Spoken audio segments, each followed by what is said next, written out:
Hello everyone, welcome back to the workshop and another Sunday video.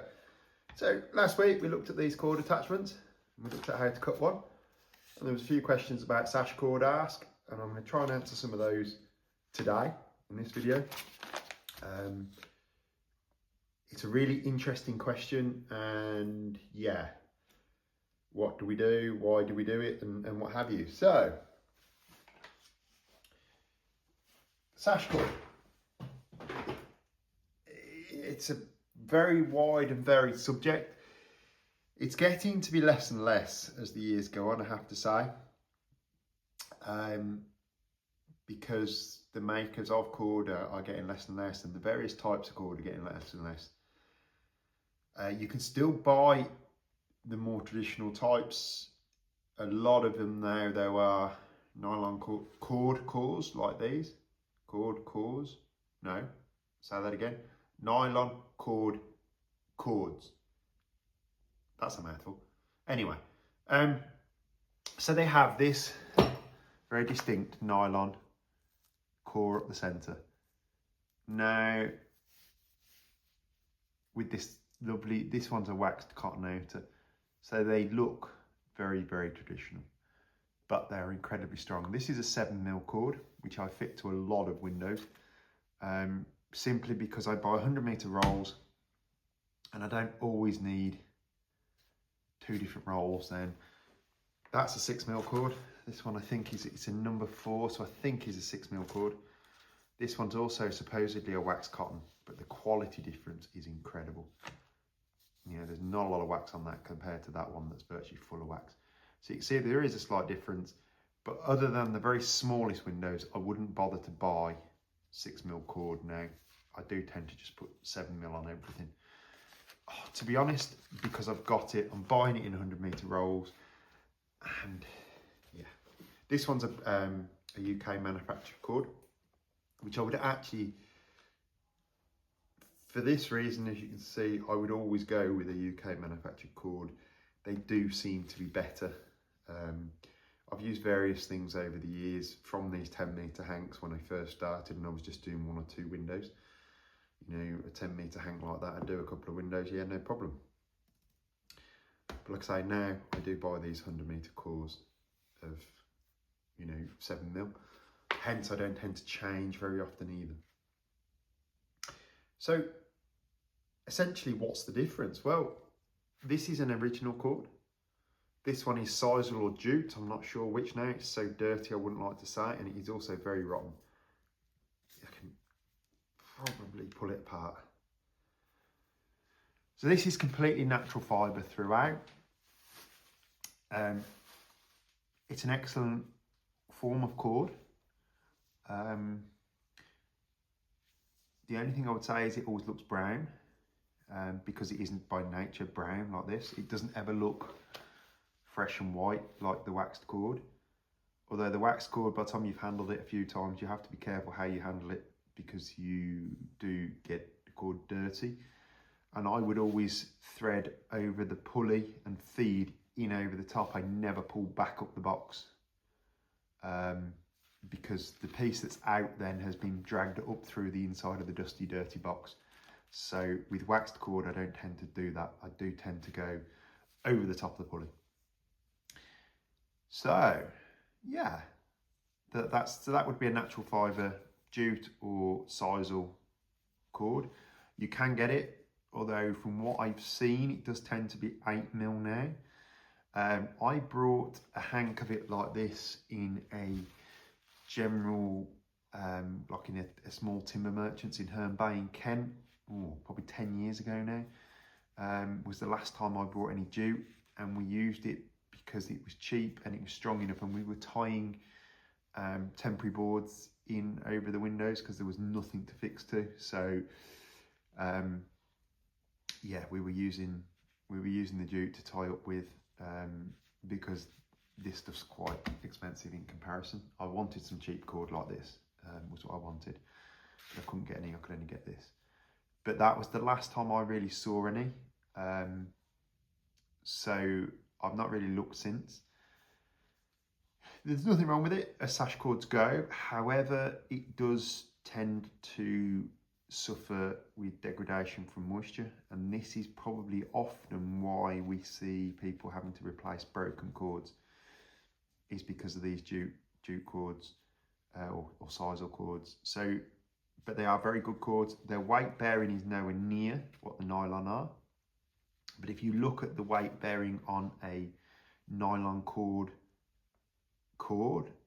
I think this is something like 95 kilos with 2 cords. So you're not going to need such a vast amount of weight capacity for most windows.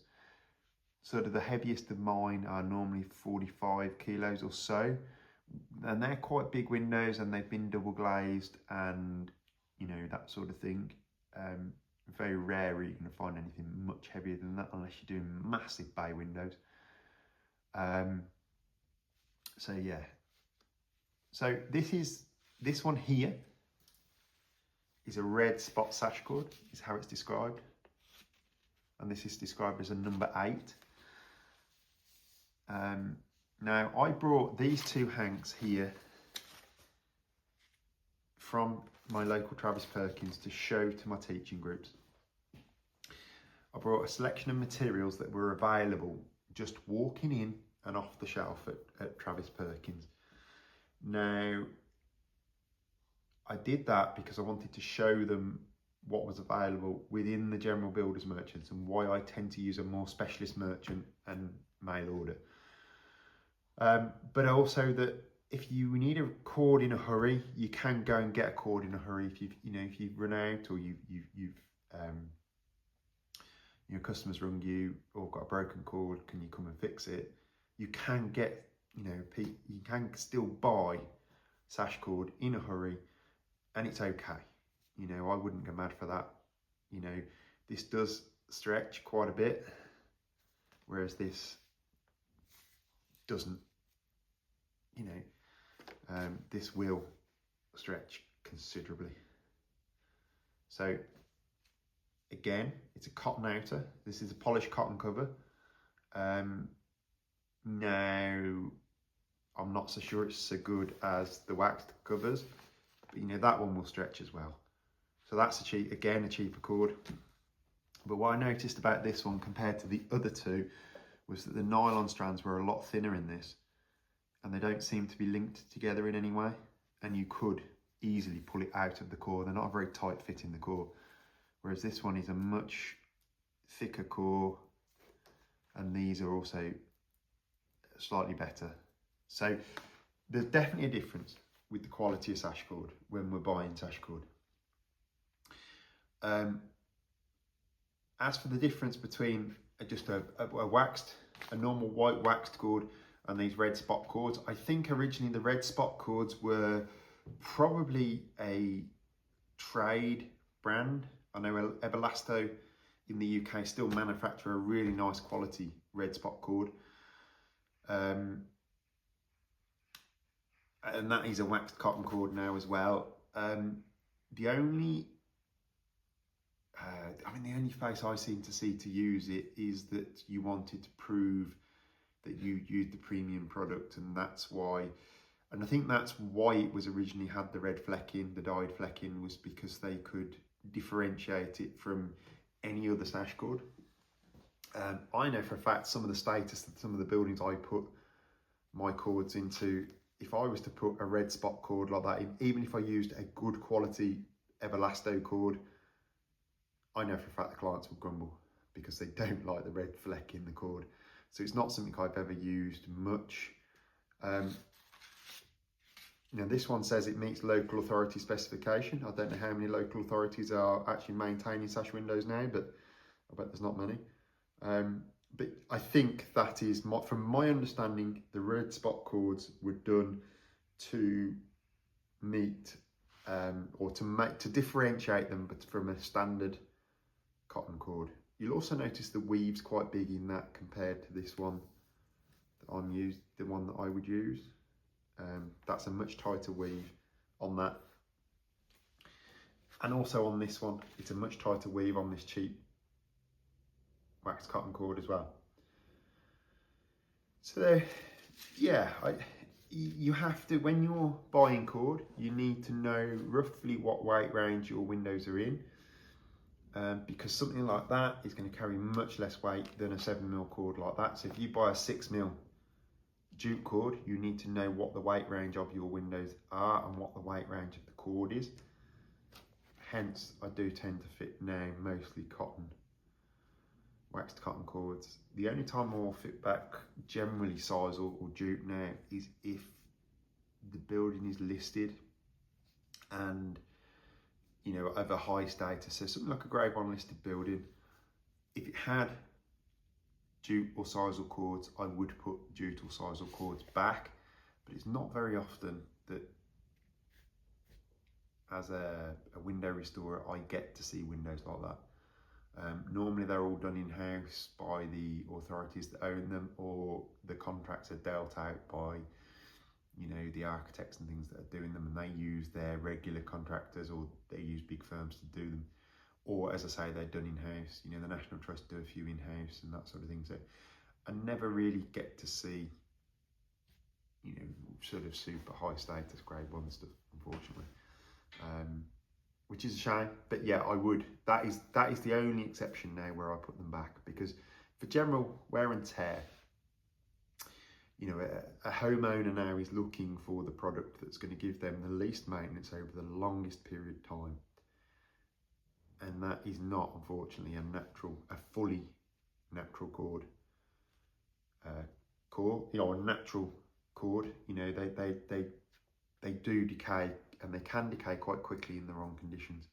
So any room that sits a bit damp, or anything that may get a bit, you know, get a lot of sunlight, I wouldn't be putting this type of cord in, unfortunately, because I do like it, and it is completely natural, and it is biodegradable. I hate having to be reliant on the plastics industry, on the petrochemical industry, with the nylon cords, but unfortunately, they are definitely better. I would never use a full nylon cord either. I did used to have an example of a nylon wound cord that was nylon throughout. It's hideous stuff. It's like blue rope but white. I really don't like it. It just doesn't do it for me. It doesn't look very good. It's not very aesthetically pleasing. Oh no, it's just stiff, horrible stuff. It just isn't nice. So always, where you can, a waxed cotton or a natural cord, it's up to you. And then we pick up this piece of cord, which you can already see. So this piece is hiding on the end of the bench, but you can already see it's much, much nicer to work with than the modern nylon cords. So this is an old piece. It was taken off a window on one of my courses. And what makes it different? What makes it so nice? Well, it's a really interesting cord. If I come around there and show you guys, this cord has a lead core. I don't know where it came from. I don't know who put it where it was. I think possibly my uncle, because it came off a window from his house. But yeah, look at that. It's beautiful. It will sit, you know, it's really lovely to work. And I think the logic of it was that you could thread a pulley without needing a mouse. So when we thread a pulley, we would normally pull a lead weight over the top of the pulley with a string on, and we would then feed. Now, if I'd got a better end on that, it would be better, but we would then feed our cord over the top and have to pull it down, or you would be pulling up the other way. You would have to, so I've seen guys feed their mouse over the top of the pulley and then pull the cord back up through the thing and over the top of the box. But you see, with this cord, you could actually change your cords without needing to mouse the window. You then tie that end onto your pulley, onto your weight, sorry, and this end would be nailed onto your window or tied onto your window. And I think that was the logic of it, is that it would flow over the top of a pulley without needing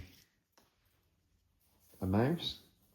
Whereas if we take this piece of modern cord and we would feed that over the top, it's not really designed for this size of pulley. This is really designed for a 6mm cord.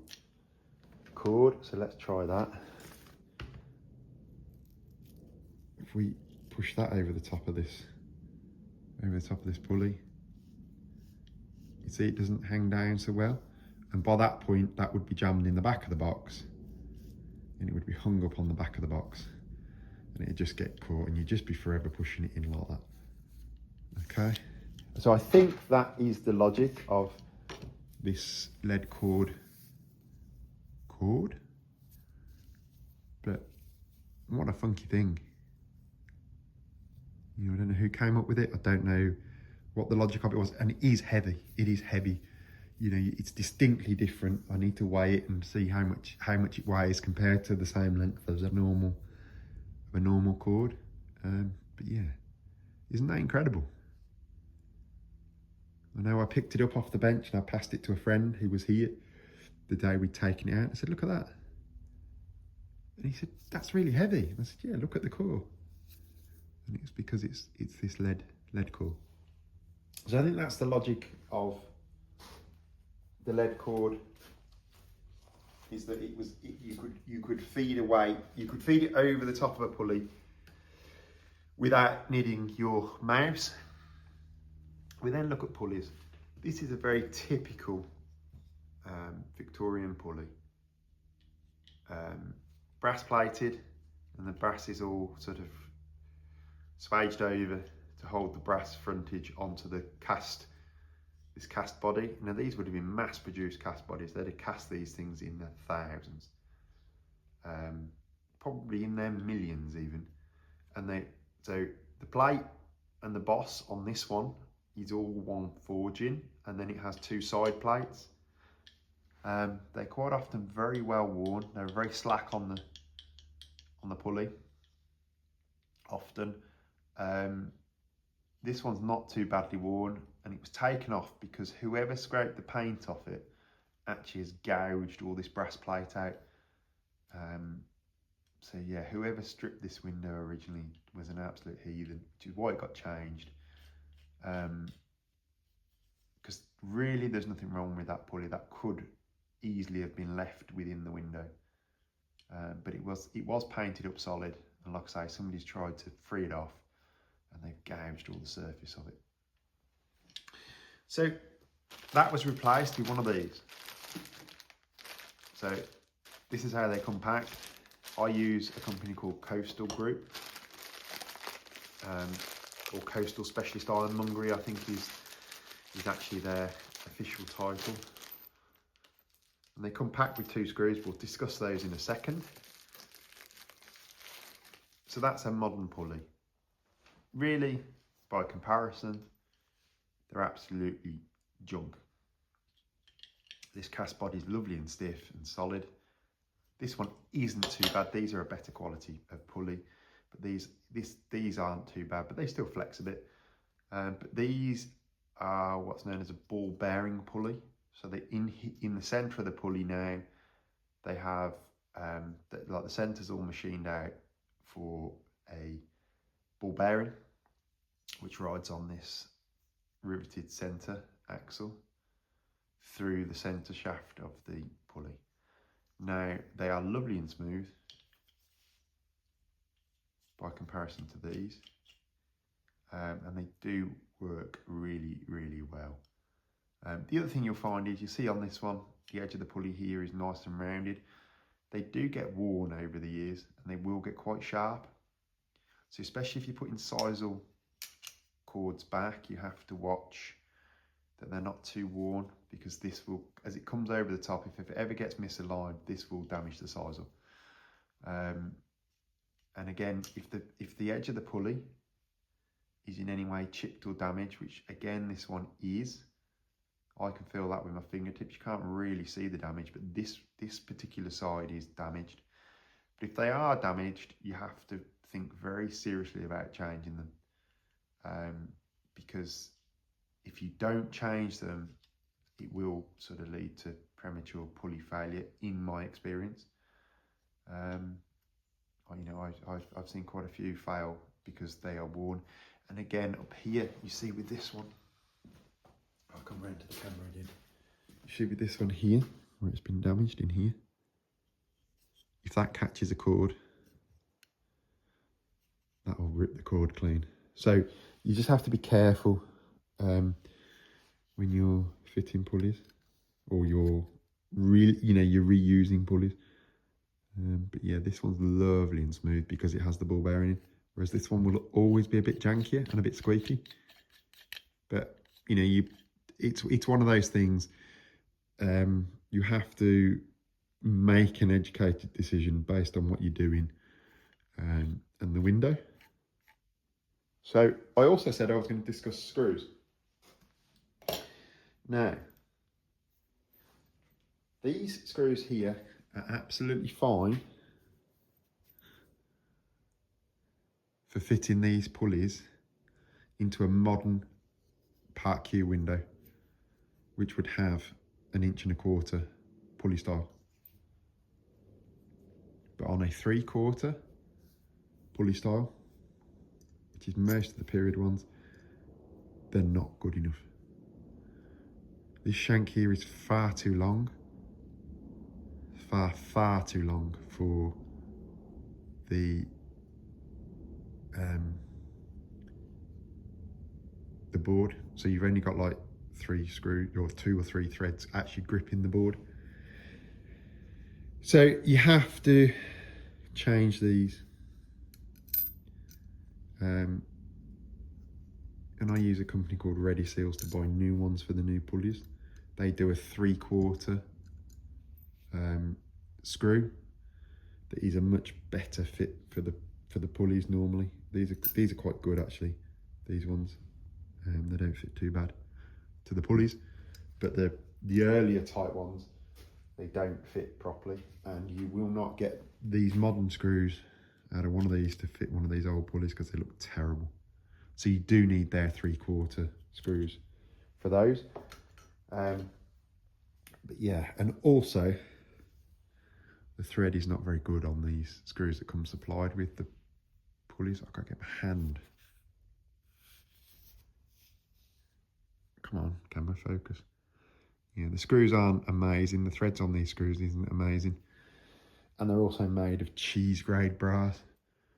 So I tend to sling those, to be honest.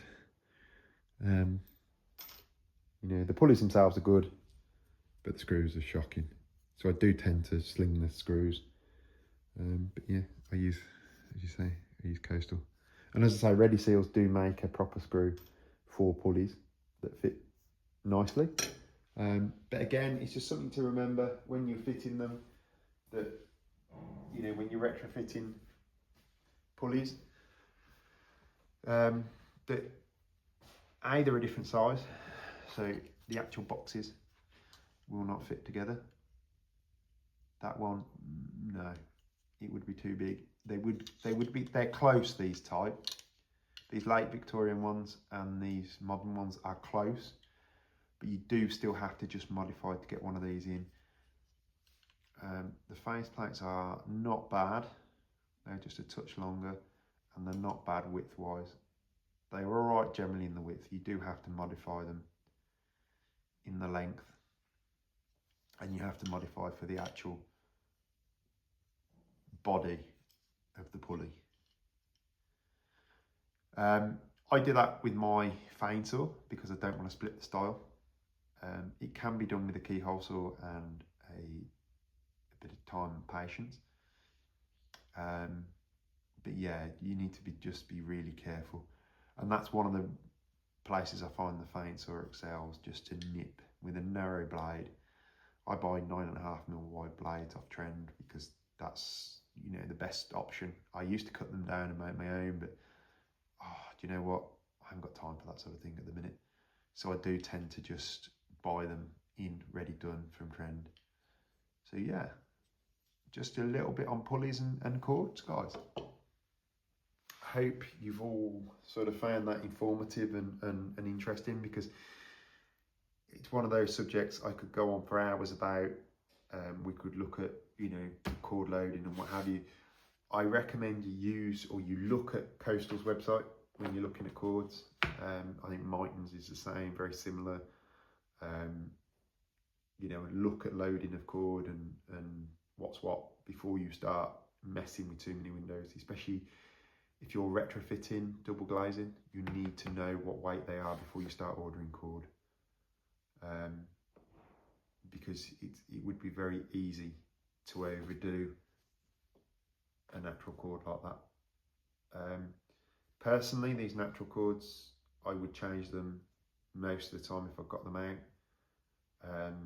I mean, it's very rare if you're into a sash and you're into a sash restoration, it's very rare you're not going to change the cords. At least to change the cords, if not the cords and the pulleys. At the same time anyway, because again, the clients are going to be onto you for that sort of thing. And if you put one back and the cord breaks 2 weeks later, you're going to be going back. So, you know, just think about what you're doing and why, and just make sure it's all written in your quotes, guys. This stuff's bloody expensive, really, for what it is. But a better quality cord is vastly better. I mean, I wouldn't use anything but a better quality cord now. I'm just tired of it. And the final question I got asked the other day in a private message was, do I not, you know, lace up my entire window with one piece of cord? No, not anymore. I don't, to be honest. I do the top window, put the top window in, I then lace the bottom one. I have laced both in the past. You know, it is possible to pull both over, put all the weights in together. I do tend to do that, you know, but I do like to, where I've got enough room in the box, put the top one in with its weights, then put the 2 weights in for the bottom sash, and then weight the bottom sash down, or, you know, install the bottom sash, or put the weights in, fit the parting beads, and then fit the bottom sash is how I prefer to do them. But it's not always possible. You know, sometimes you have to put both sets of weights in and put your pocket cover on, put your top one on, put your parting bead in, then put the bottom one in.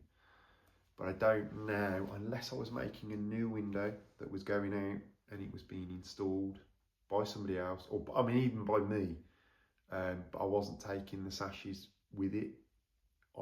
That's the only time I would rope up a window hole and tie the rope off, was if I was providing that box to some builders to build in, which I've done a few times, especially where they're wanting to retrofit windows and things back into properties now, where they've been modified to take UPVC and that sort of thing.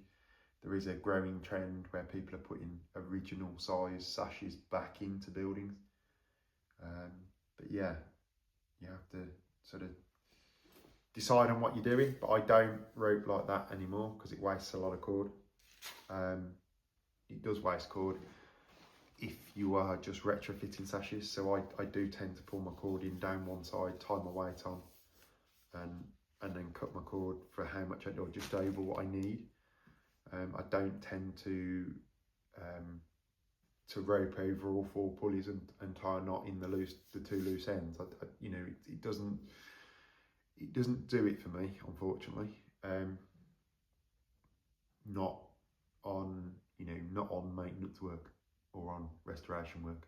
Like I say, if you're sending a window out, it's perfect, but otherwise, no, I don't do it.